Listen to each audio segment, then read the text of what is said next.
कर फ़ौरन टेस्ट शुरू हो जाते हैं। दिमाग, जिस्म, हर चीज़ चेक की जाती है।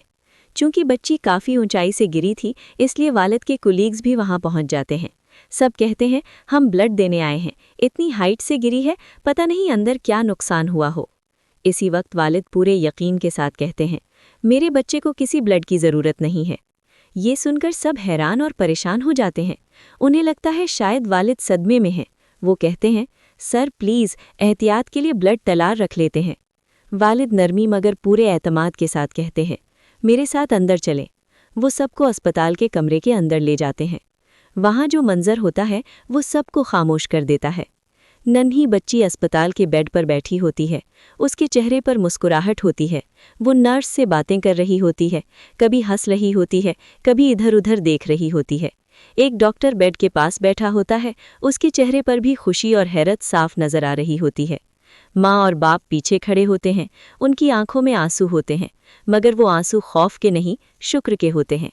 डॉक्टर्स भी हैरान होते हैं। वो कहते हैं कि शुरू में बच्ची सदमे की वजह से खामोश थी, मगर अब बिल्कुल नॉर्मल रिस्पॉन्स दे रही है।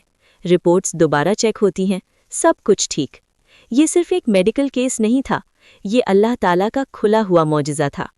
कुछ देर बाद बच्ची को मुकम्मल तौर पर फिट करार दे दिया जाता है। वो हंसती मुस्कुराती बिल्कुल ठीक हालत में घर वापस आ जाती है। इस दिन के बाद उस बच्ची के माँ बाप की ज़िंदगी बदल जाती है। जब भी वो अपनी बेटी को देखते हैं, दिल से शुक्र अदा करते हैं।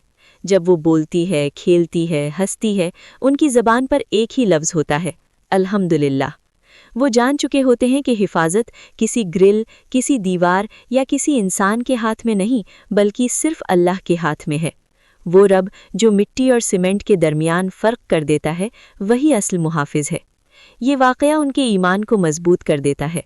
वो हर लम्हे अल्लाह की नेमतों का शुक्र अदा करते हैं, क्योंकि वो जान गए थे कि शुक्र नेमत को महफूज भी रखता है और बढ़ाता भी है।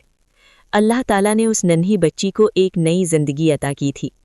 वल्लाहु खैरुन हाफिज़न व हुवा अरहमुर राहिमीन। और अल्लाह सबसे बेहतर हिफाजत करने वाला है और वो सबसे बढ़कर रहम करने वाला है।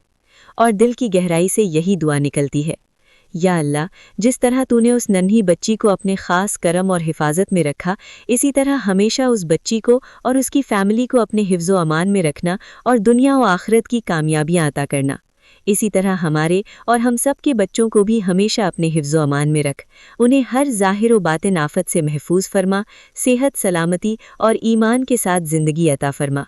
आमीन या रब्बुल आलमीन। सुभान अल्लाह।